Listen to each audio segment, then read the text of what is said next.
Good morning to all of you. मैं धर्मेंद्र पटेल, आपके अपने YouTube channel unique play class का स्वागत है। असल में हम लोग बात करने वाले इसलिए क्या लर्निंग डिसेबिलिटीज को लेकर। और लर्निंग डिसेबिलिटीज क्या है वो समझते हैं पहले, ठीक है ना। देखिए, अगर लर्निंग डिसेबिलिटीज की बात किया जाए तो उसको हम लोग को कहते हैं अधिगम अक्षमताएं या विकार, यानी कुछ लर्न करने में क्या हो प्रॉब्लम हो, क्या हो कहलाता हुआ लर्निंग डिसेबिलिटीज कहलाता है, ठीक है ना। तो चलिए इस टॉपिक को हम क्या करते हैं देखते हैं।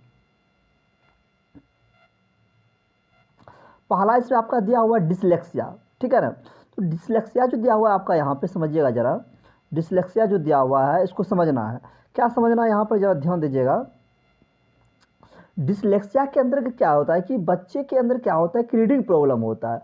आपने वो फिल्म देखा होगा तारे जमी पे, ठीक है ना। उसमें क्या होता है बच्चा क्या करता है वाज को क्या पढ़ लेता है भैया, वाज को क्या पढ़ लेता है, वाज को पढ़ लेता है 100, ठीक है ना। और 12 क्या पढ़ लेता है 21 पढ़ लेता है, और 96 को 69 पढ़ लेता है, 16 को 61 पढ़ लेता है। यानी उसे डिफरेंस बताने चलता है कि जो वर्ड का अरेंजमेंट कैसे होता है या कोई किसी भी डिजिट का अरेंजमेंट कैसे होता है, ठीक है ना। बेसिकली इस प्रकार की क्या होती है प्रॉब्लम होती है, उसको क्या कहते हैं हम लोग डिसलेक्सिया कहते हैं। आपका जो सीटेट में जो क्वेश्चन पूछा जाता है बेसिकली आपको 1 नंबर का इससे आ ही जाता है, ठीक है ना। तो इसको बड़े ध्यान से इस क्लास को देखिएगा। और लास्ट में क्या करेंगे हम लोग कुछ क्वेश्चन करेंगे इसके ऊपर, जो क्वेश्चन सीटेट की एग्जाम बार पूछा जाता है, ठीक है ना। चलिए तो आगे बढ़ते हैं हम लोग। आगे दिया है आपका यहाँ डिस्कैलकुलिया। डिस्कैलकुलिया दिया हुआ है यहाँ पर ध्यान दीजिएगा जरा। डिस्कैलकुलिया का मतलब क्या होता है।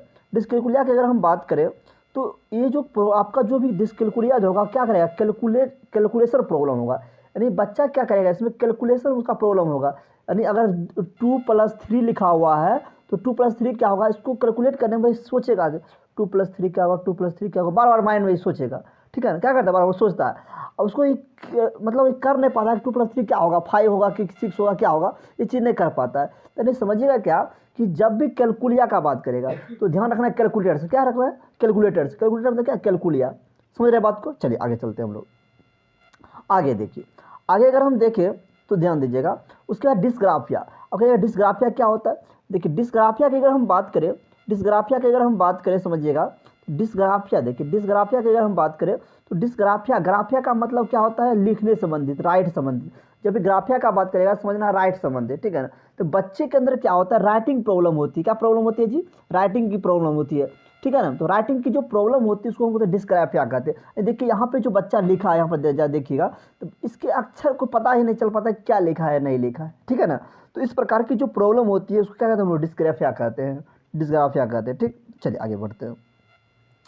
अगला दिया हुआ यहाँ पे आपका डिस्प्रेक्सिया। डिस्प्रेक्सिया में क्या होता है बच्चे के अंदर मोटर स्किल में प्रॉब्लम होता है। ओके सर, मोटर स्किल्स क्या होता है, मोटर स्किल्स वैसे स्किल्स कहते हैं जिसमें क्या करते हैं हमारे बॉडी का यूज करते हैं, क्या करते हैं बॉडी का यूज करते हैं, ठीक है ना।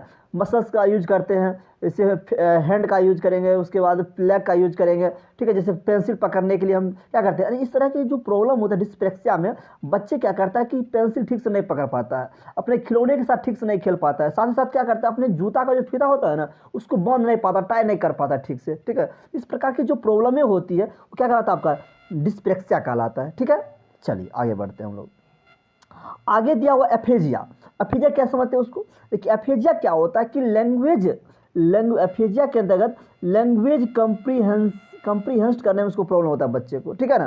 तो बच्चे क्या करता है कि लैंग्वेज को कंप्रीहेंस नहीं कर पाता है, यानी लैंग्वेज वो क्या है कि अगर कोई बोल रहा है तो उसको सुनकर समझ नहीं पाता है, ठीक है ना। तो यहाँ पर आप इस फिगर को देख सकते हो, ये कुछ उसको बोलना चाहता है, ये जो बच्चियाँ हैं ये जो है इसको कुछ बोलना चाह रहा है लेकिन वो समझ नहीं पा रहा, इसलिए इसको ड्राइंग के माध्यम से बता रहा है कि देखो इसका मतलब ये होता है, समझे। अब फिर जाके अंदर ये हो गया। अब देखिए आगे देखिए, अगला दिया हुआ आपका यहाँ पे ADHD यानी attention deficit hyper activity disorder. इसमें क्या होता है कि बच्चे के अंदर अटेंशन में क्या होता है कमी आती है, अटेंशन में डिफिसिट होती है, ठीक है, अटेंशन डिफिसिट होता है। अटेंशन डिफिसिट का मतलब ये हो गया कि बच्चे क्या करते हैं एक जगह पे दिमाग को केंद्रित नहीं कर पाते। अगर उसको होमवर्क दे दीजिएगा तो क्या करेगा, खुद मन करेगा वो थोड़ा प्लेइंग कर ले, थोड़ा मन क्या करेगा थोड़ा कैरम बोर्ड खेल ले, थोड़ा कुछ टीवी देख ले, यानी बच्चा का माइंड डाइवर्ट होते रहता है। इस टेंशन में क्या होती है कमी होती है, उसी को हम कहते हैं tension deficit hyper activity disorder, ठीक है। और देखिए अब इसको कमी इसको दूर करने के लिए क्या कर सकते हैं, इसको दूर करने के लिए हम कर सकते हैं कि बच्चे को जो होमवर्क देते हैं उसको ओवरलोड हो जाता है, उसको मन नहीं लगता करने में, उस होमवर्क क्या करेंगे हम लोग कि कम कम कर देंगे, सेक्शन बाय मोड़ देंगे। आज तुमको 5 ही बनाना है, कल तुमको 10 बनाना है, ठीक है। तो उससे क्या होगा, बच्चे के अंदर इंटरेस्ट जगेगा, ठीक है। उसको क्या करें हम लोग, अटेंशन में कमी को दूर कर सकते हैं। इसके अंतर्गत क्या होता है, आपका अटेंशन में कमी होती है। ध्यान रखना है कि एडीएच यानी attention deficit hyper activity disorder में क्या होता है, बच्चे के अटेंशन में कमी आती है, ठीक है ना। चलिए आगे बढ़ते हैं हम लोग। देखिए अगला दिया हुआ यहाँ आपका ASD ऑटिज्म स्पेक्ट्रम डिसऑर्डर। इसमें क्या होता है कि बच्चे क्या होता है, सोशली इंटरेक्शन में उसको प्रॉब्लम होता है। यानी जो अगर लोगों के समूह उसको बैठा दीजिएगा ना, तो थोड़ा उसको क्या होगा, लोगों से बातचीत करने में थोड़ा अनभिज्ञ लगता है, ठीक है ना। हट कर रहना चाहता है उस समाज से। जैसे देखिए बच्चा के अकेला बैठा हुआ है, इस फिगर को देख सकते हैं, बच्चा के अकेला बैठा हुआ है, यानी सोशल इंटरेक्शन उसको प्रॉब्लम होता है, यानी कम्युनिकेशन प्रॉब्लम है। 10 आदमी खड़ा है तो उसके सामने क्या कर बातचीत करें तो क्या होगा, काफ़ी प्रॉब्लम होगी, ठीक है ना। अगर जो जिस सराउंडिंग में वो रहता है बच्चा, जिस सराउंडिंग में वो बच्चा रहता है, और उस सराउंडिंग को अगर चेंज कर दिया जाए, एनवायरमेंट को चेंज कर दिया जाए, तो उसको थोड़ा हेजिटेट होता है, ठीक है ना। ठीक से बात नहीं कर पाता है, यानी अटक अटक क्या होता है, किसी बात को रिपीट से बोलना है कुछ तो उसको बोलने में मतलब क्लियर नहीं हो पाता है। अकेला है तो क्लियर बोल लेगा, लेकिन जब वो समूह में है तो उसको बोलने में क्या होगी, प्रॉब्लम होगी। तो इस प्रकार की जो बीमारियां होती है उसको होता है हम लोग ऑटिज्म स्पेक्ट्रम डिसऑर्डर, ठीक है। तो चलिए आगे बढ़ते हैं हम लोग। देखिए उसके बाद यहाँ पे देखिए आप समझिएगा इस बात को करा जरा।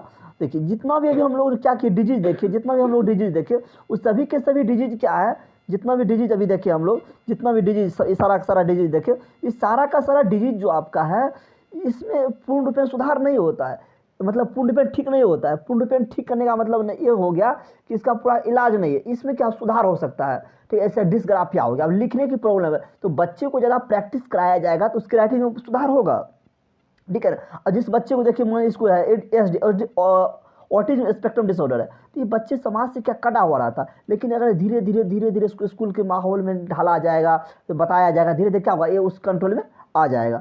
समझ रहे हैं बात को। चलिए तो आगे हम बढ़ते हैं। देखिए आगे दिया हुआ आपका यहाँ पे क्या दिया हुआ है, RPW, एक दिया हुआ है PWD। और समझते क्या होता है RPD की। अगर बात करें तो RPD की अगर हम बात करें समझिएगा, इसका मतलब होता है right of person with disabilities, ठीक है ना, right of person with disabilities. तो इसका मतलब ये हो गया जो लोग होते हैं उसके पास देखिए जो right of person with disabilities act जो है 2016 में लाया गया था, ठीक है ना, 2016 में लाया गया था, ठीक। और ये कहता है कम इनटू फोर्स 15 जून 2017। इसको जो है 2016 में तो ये कानून बना था, पास किया गया था, लेकिन 15 जून 2017 को उसको लागू किया गया था, ठीक है ना। और इसके अंतर्गत कितना डिसेबिलिटी आता है, 21 डिसेबिलिटी जाता है, ठीक है ना। पहले का जो तो राइट पहले का जो था वो था PWD, क्या था PWD, उसका मतलब होता था person with disabilities, person with disabilities होता था, ठीक है ना। क्या होता था, पर्सन विथ डिसेबिलिटीज होता था, समझ गए ना। तो पर्सन विथ डिसेबिलिटीज में क्या था, ये जो एक्ट आया था 1995 में आया था, इसमें मात्र केवल 7 डिजिट को इंक्लूड किया गया था। लेकिन जब नया आया था right of person with disabilities act 2016 जब लाया गया था, ठीक है ना, इसमें 21 डिजीज को क्या क्या शामिल किया गया था और डिजीज को जोड़ा गया था, ठीक है ना।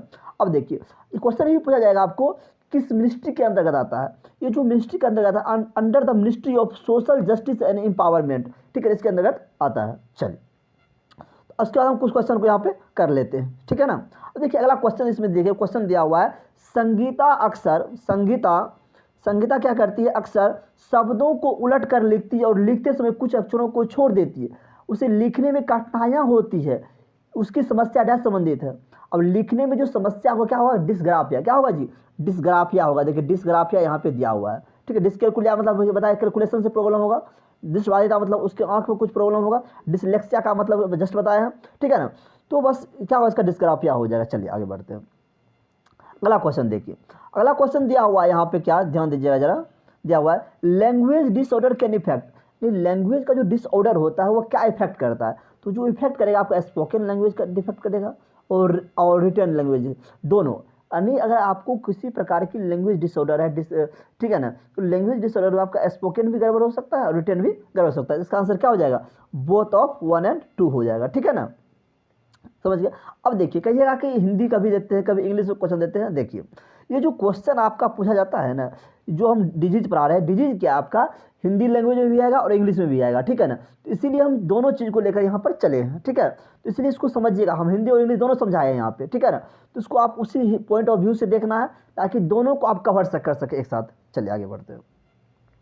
आगे दिया हुआ देखिएगा जरा, यहाँ पे दिया हुआ है लिखने की योग्यताओं में कमी जो विकृत हस्तलेख से संबंधित है, यानी लिखने में जो कमी होगा, बच्चे लिखेगा उल्टा पुल्टा लिखता है, जैसे स्क्रेबलिंग रूप से लिखता है, ठीक है ना, लिखना चाहिए कुछ लिख देता है कुछ, जैसे डिस्ग्राफिया बताए, तो लिखने से संबंधित जब भी बात करेगा तो क्या करेंगे हम लोग, डिस्ग्राफिया का टिक करेंगे, किसको करेंगे, डिस्ग्राफिया को टिक करेंगे, ठीक है। चलिए आगे बढ़ते हैं।